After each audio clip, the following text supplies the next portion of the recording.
ये हमारा advance Excel का एक बहुत ही इंपॉर्टेंट फॉर्मूला इफ है, जो लॉजिकली लगता है, अब बहुत जगह जरूरत होता है हमें इफ को लगाने का। अब ये इफ का लॉजिक क्या है उसको समझना है और देखना है कि हम इफ के थ्रू से क्या कर सकते हैं। यदि इफ हम तभी बोलते हैं जब हमें दो रिजल्ट कंफर्म होता है। जैसे देखिए, मैंने कहा यदि मेरा कोई दोस्त है राम मेरे पास आता है तब तो मैं स्टडी करूंगा, नहीं तो फुटबॉल खेलने जाऊंगा। दैट मीन्स राम के आने से दो रिजल्ट डिपेंड करता है, एक तो हमारा खेलना और एक स्टडी। तो इफ तभी लगेगा जब दो कंडीशन होंगे और उसके दो रिजल्ट होंगे। तो हमें देखना है कि क्या इसको लॉजिकली मैथमेटिकली कैसे डिफाइन करना है और कैसे ग्रिप करना है। अब देखिए एग्जांपल लो, या देखिए सर ये है सेल्स या मार्क्स। एक बंदे का सेल्स भी मैंने लिखा, मार्क्स भी हो सकता है, सेल्स भी हो सकता है। अब हमारे पास एक कंडीशन है कि ये बंदा यदि 60 से ज्यादा नंबर पाता है तो पास होगा, अदरवाइज फेल हो जाएगा। बिकॉज अभी हम सिंगल इफ स्टडी कर रहे हैं, we are not going for two if three if. अभी हम एक इफ कर रहे हैं तो वहां दो ही रिजल्ट ले सकते हैं, हम से फर्स्ट सेकंड थर्ड फेल नहीं ले सकते हैं। हमारे पास ऑप्शन है या तो फर्स्ट करे या फेल करे। तो हमने एक छोटा सा लॉजिक लिया, यदि मार्क्स 60 से ज्यादा है तो पास होगा, नहीं तो फेल होगा। तो पहले आप इफ के कंडीशन को समझिए। एक्चुअली इफ डिस्क्राइब क्या करता है, इसका मेन फोकस क्या है। अब इफ को मैं समझाता हूं ऐसे।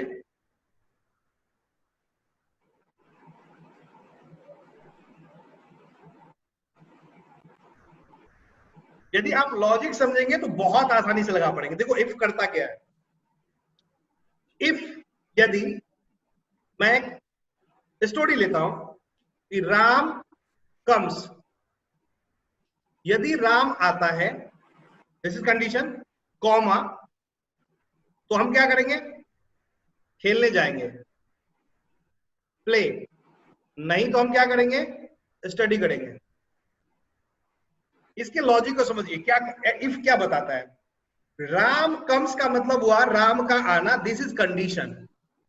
तो इफ के बाद जो पहला चीज आता है दैट इज कॉल्ड कंडीशन। क्या कंडीशन है, कंडीशन के साथ रिजल्ट होगा। और पहला जो कॉमा है, फर्स्ट कॉमा, इसका मतलब होता है सर, मैं इसको तो ऐसे लिख दूं,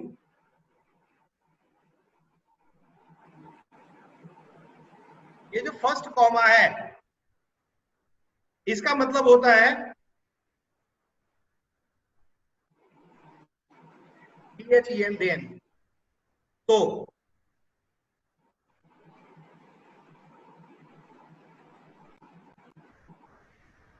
फर्स्ट कॉमा का मतलब है देन। मैं तो बड़ा कर दूं, ये तो ज्यादा बेटर दिखेगा। अब चलिए देखिए, इस फर्स्ट कॉमा का मतलब है then. If Ram comes is a condition और result is comma is the then, तब क्या होगा, play is a result one. Conditional result, condition के होने पे जो रिजल्ट होगा वो कंडीशनल रिजल्ट कराएगा। तो प्ले हमारा है रिजल्ट वन, प्ले हमारा है रिजल्ट वन।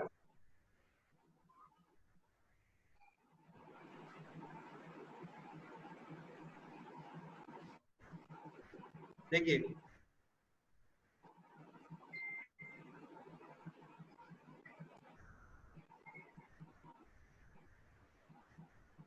प्ले है हमारा रिजल्ट वन।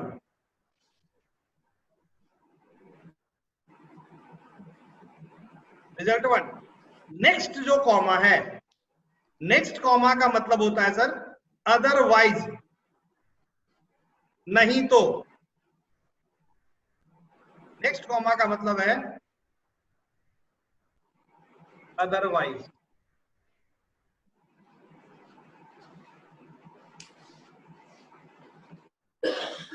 इसका मतलब हुआ यदि राम आता है तो then play result one, comma second comma otherwise, नहीं तो हम क्या करेंगे, स्टडी करेंगे। अब देखो इसी को यदि मैं फॉर्मूला में यहां डिजाइन करूंगा तो कैसा बनेगा। मैंने यहां डाला इक्वल टू इफ।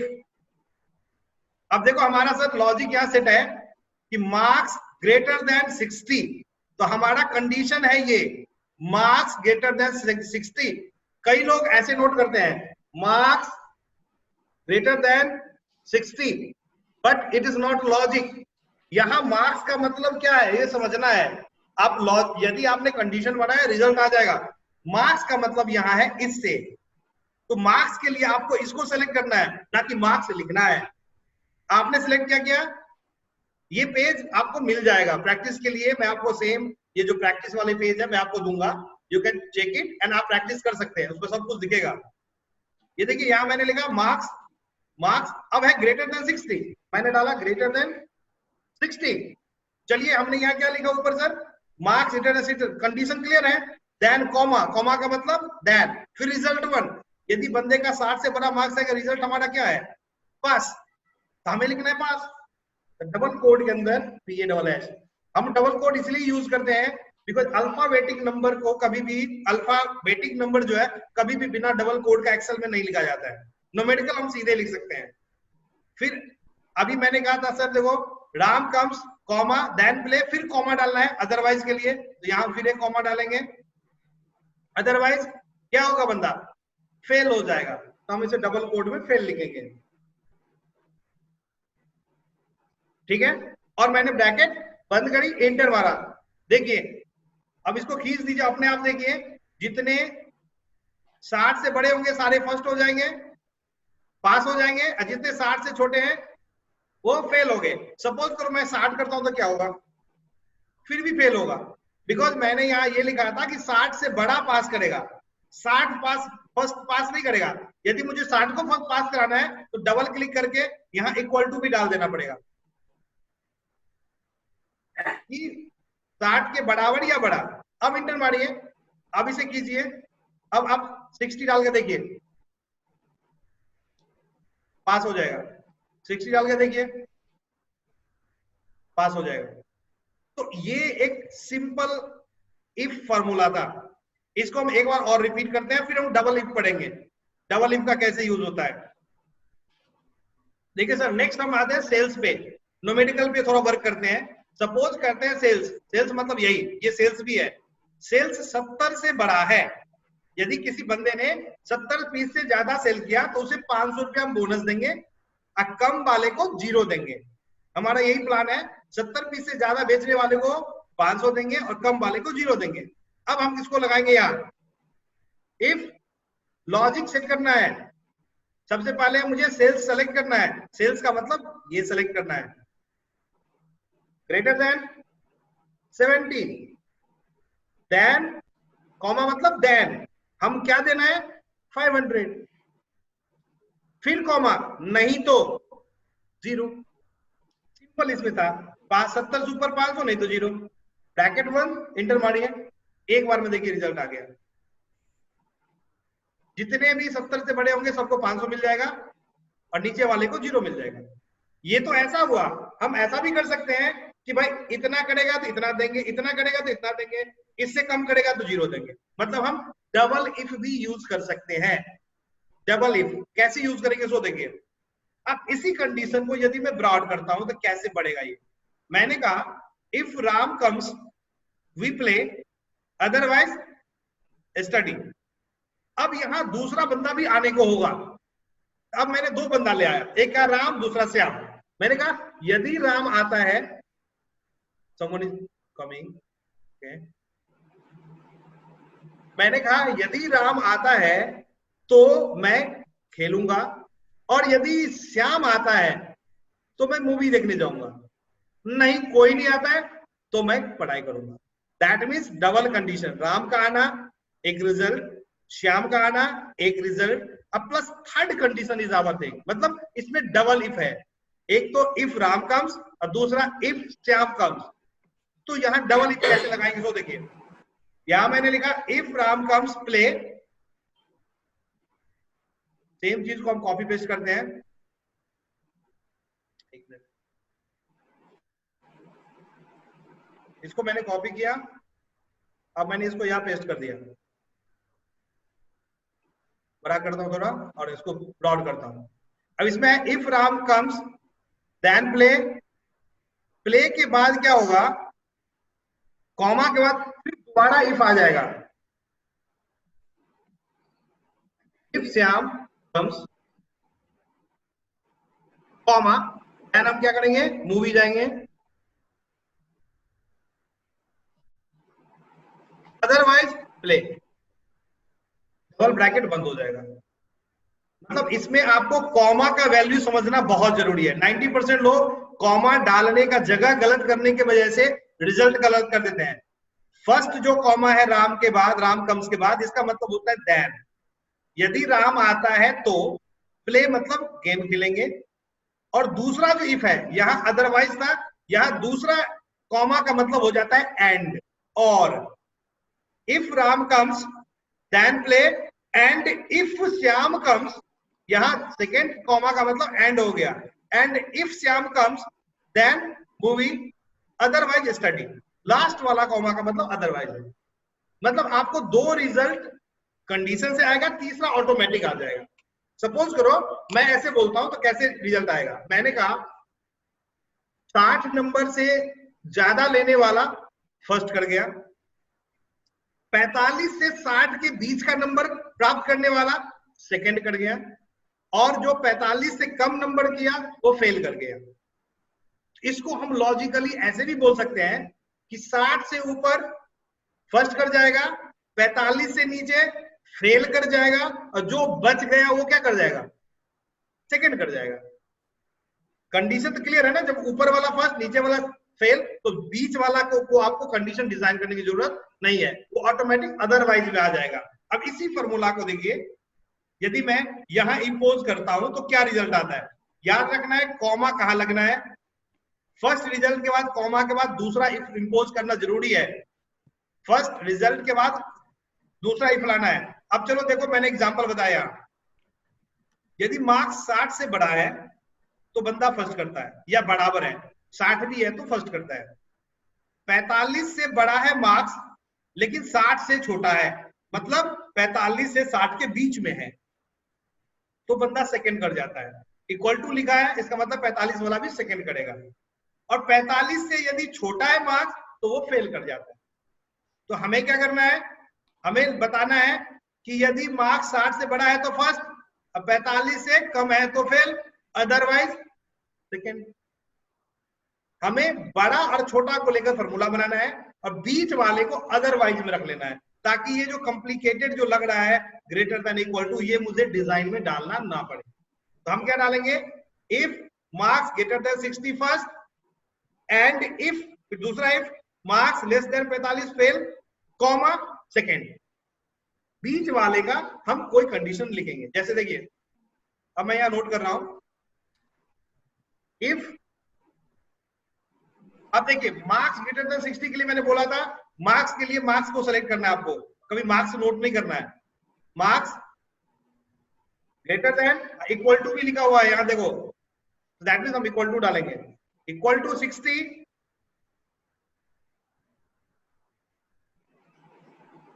60। अब मैंने पहला डिजाइन कर लिया, मार्क्स बड़ा है 60 से, कॉमा तो मतलब देन, क्या होगा, बंदा फर्स्ट करेगा, तो इसको हम फर्स्ट लिखेंगे।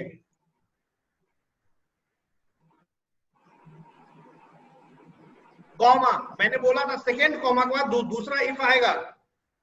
इफ, कई लोग क्या करते हैं, यहाँ इफ के पहले फिर से इक्वल टू डाल देते हैं, उनको पता होता है फॉर्मूला इक्वल टू शुरू होता है, फिर काम नहीं करेगा। यहाँ कॉमा के बाद सीधे इफ आएगा बिना इक्वल टू का। दूसरा क्या कंडीशन था कि मार्क्स यदि 45 से कम हो, तो फिर से मार्क्स लीजिए आप, लेस देन 45, तो क्या कर जाएगा बंदा, कॉमा फेल। और अब बाकी कौन रह गया, 60 से ऊपर फर्स्ट कर गया, 45 से नीचे फेल कर गया, बाकी केवल बीच वाला रह गया जो 45 से 60 के बीच में है। अब लास्ट वाला कॉमा का मतलब होता है अदरवाइज, बंदा क्या करेगा, सेकेंड।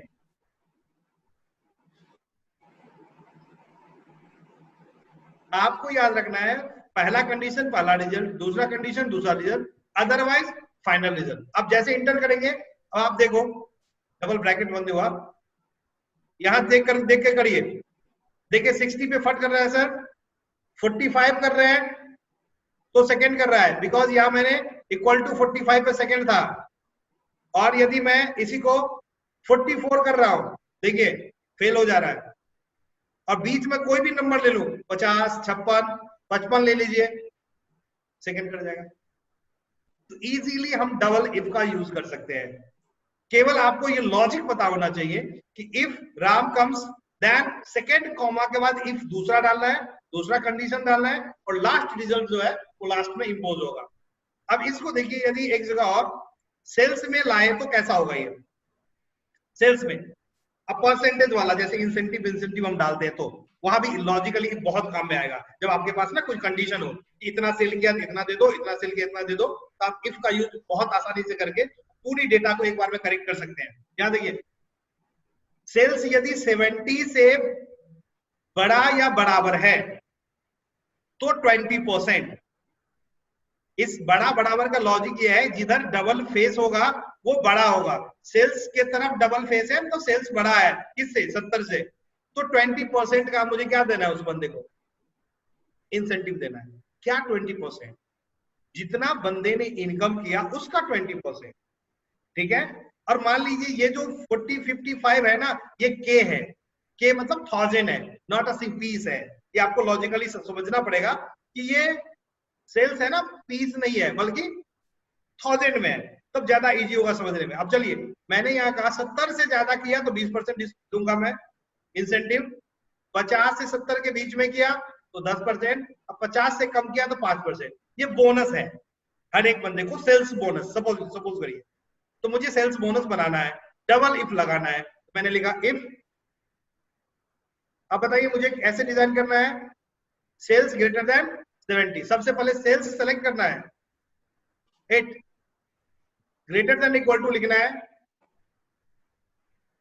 70 लिखना है, 70 से बड़ा, कॉमा के मतलब देन, उसके बाद रिजल्ट। रिजल्ट क्या है सर? 20%। किसका 20%? इसका 20%। इसका 20% होगा ना, कॉमा। देखिए सर, मैंने लिखा यदि 70 से ज्यादा सेल्स करता है तो 20%, और उसके बाद मैंने बोला सेकेंड कॉमा के बाद अगेन इफ लगेगा, दूसरा इफ। यदि यही सेल्स 50 से कम करता है, लेस देन 50, देन क्या मिल रहा है? 5%। किसका 5%? सेल्स का 5%। अदरवाइज क्या था सर? 10%। 10% किसका 10%? सेल्स का 10%।